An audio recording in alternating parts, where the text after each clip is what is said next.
Titan company துவங்கிய காலகட்டத்தில் 18 carrot தங்கத்தில் தயாரிக்கப்பட்ட முதல் மாடல் வாட்ச் மர்ம நபரால் திருடப்பட்டுள்ள சம்பவம் பரபரப்பை ஏற்படுத்தி இருக்கு.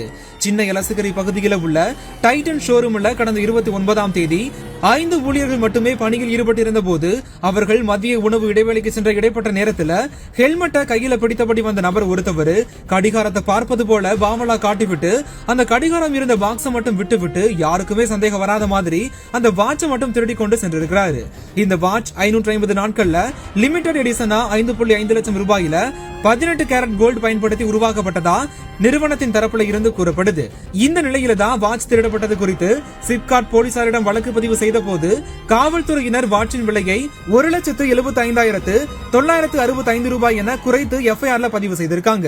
இது குறித்து நிறுவனத்தின் தரப்புல இருந்து கேட்டபோது திருடு போன நகைகளின் மதிப்பை 20,000 முதல் 23,000 உள்ளேயே மதிப்பீடு செய்து எஃப்ஐஆர் பதிவு செய்வோம் என்றும் விளக்கம் அளிக்கப்பட்டிருக்குது. இதனை அடுத்து அடையாளம் தெரியாத அந்த நபர் மீது திருட்டு வழக்கு பதிவு செய்யப்பட்ட நிலையில சிசிடிவி காட்சிகளை அடிப்படையாக கொண்டு போலீசார் அந்த நபரை வலைவீசி தேடிட்டு வராங்க. முதல் வாட்ச் மாடல் திருடப்பட்டுள்ள சம்பவம் தற்போது இணையவாசிகள் மத்தியில பேசு பொருளா மாறி இருக்குது.